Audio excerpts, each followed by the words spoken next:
Moving into the world of Salamangreat, just kidding, it's TGs. I'm so happy to see that this deck has been doing its own thing.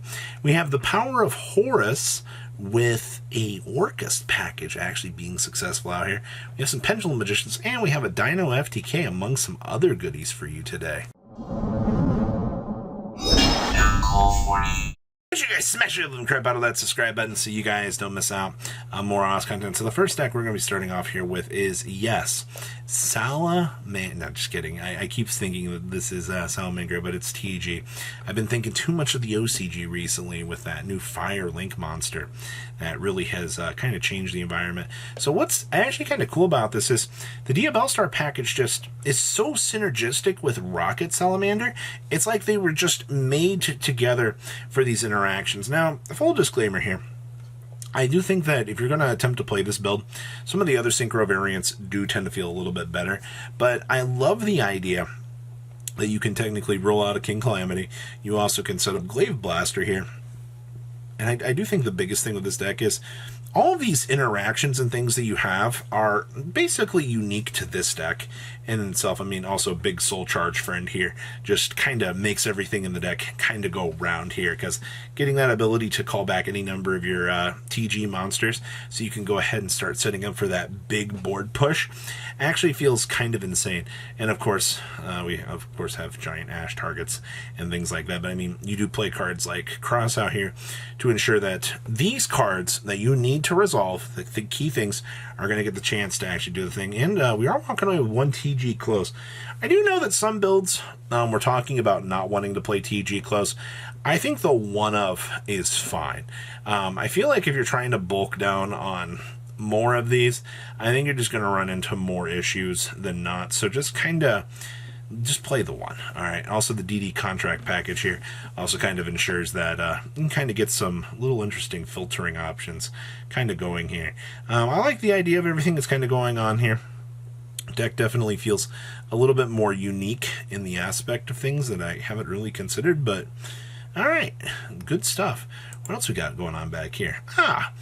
So this is what happens when we bring a Horus package, slap it on in with the old Orcust deck that still does not have the legendary Harpor, and you're just kind of free to do your thing.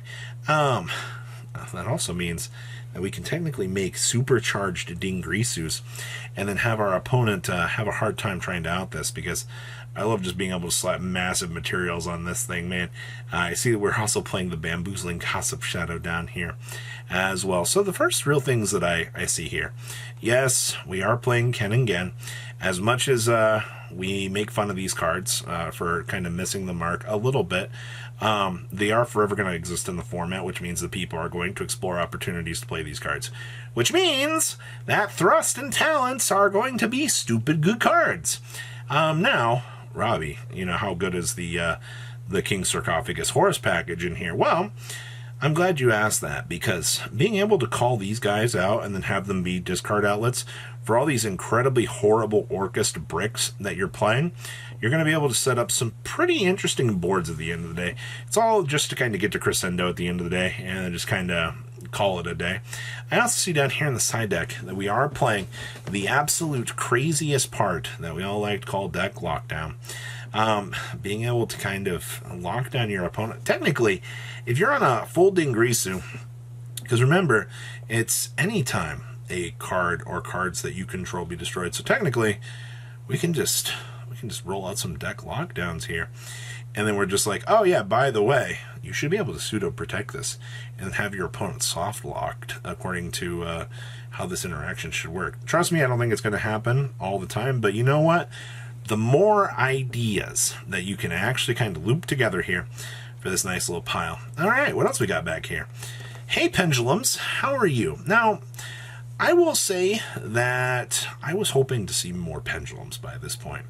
I think a lot of people, they looked at everything else that was in Phantom, or not Phantom Nightmare, in the latest set, and they were like, hey, you know, the Diabellstar package, the Horus package, SP Little Knight, by about 100 miles, it outpaces the fact that the Pendulum cards were in here. So it has taken a little bit of time for players to kind of start exploring some of the ideas and things that have been going here. But here's the thing.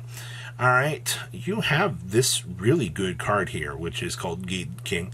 And then, of course, the Wings of Light here, just getting you the ability to add. Your whole little interaction point with this is all pretty straightforward. Also, I mean, Absolute getting to set up the Vortex Negate is always going to feel like an extremely good combo piece. And also, Odd Eyes Rebellion, yep, it does end up getting punted out of the extra deck because of Supreme King Gate here. To be fully honest with you, I think the combo lines that this deck is kind of left with, it feels actually kind of strong for what it wants to do. I will say that I think the deck does need a little bit more time, or, you know, we just need to give it Electromite back so that we can kind of get the chance to see what more of this can do. But honestly, I think this is going to be one of the most unexplored decks of the format because, once again, everything else in the set just overshadows everything that has been developing here. So yeah, I do want to see more Pendulums, but I don't know, man. I guess my question is, if you're trying to play Pendulums, like, how consistent is this? Because Triff's already went over to Mana DM. You know, Triff's already on different perspectives on the meta. So the fact that I think we're seeing people kind of fall off of this, it doesn't mean that you shouldn't try this engine out, though, because you can still do massively well. All right. Oh, boy. Yeah. Somebody went to a regional. I don't know why they chose to do this, but they got their invite playing, I kid you not, we're playing dinosaurs with Telephons and the Cannon Soldiers. Yes, this is a loop. Yes, that is 500 infinitely per tribute of the Telephons looping each other. How consistent is this to technically resolve? Well, had you told me that it would be dinosaurs and not Dark World being the one doing this today, I would have looked at you and called you crazy, because Dark World was the one that everybody was always looking at that was like, oh yeah, you know, this is the deck that does the FTK or the OTK consistently. Now, we have a new challenger in the room. Now we're rescue faring with this. Actually, so we are playing some board breaking cards here. Honestly, you are going to kind of need these because you're not going to be able to resolve this into a board full of negates. Like, that's unfortunately, like, yeah, you are playing some cheese, but unfortunately that cheese is going to cost you. I mean, I guess technically you have 4 dedicated slots into the deck for this, and I guess technically we can talk about these also being cards that kind of contribute to this as well.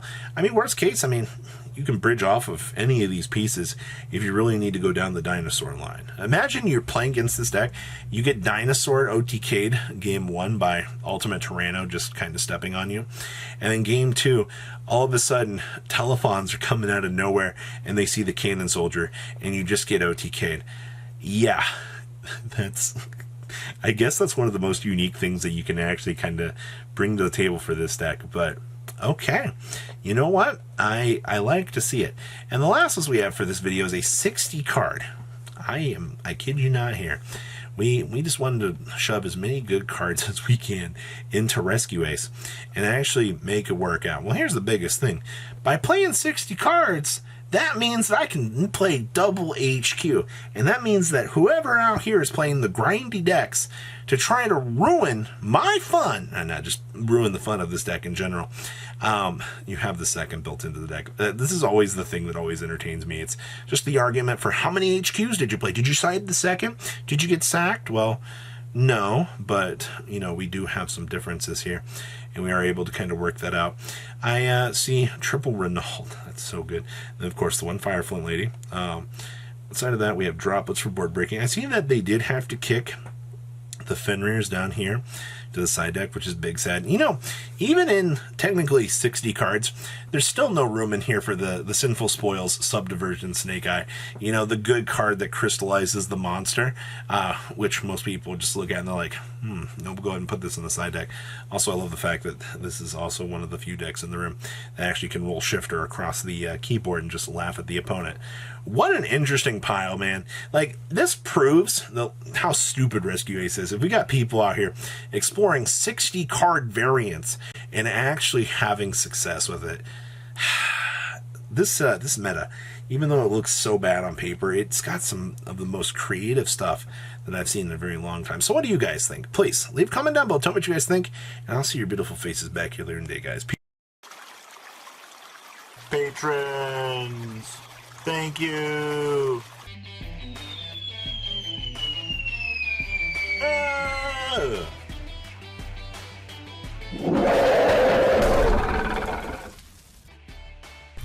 Thank you so much for watching. Check out these other videos.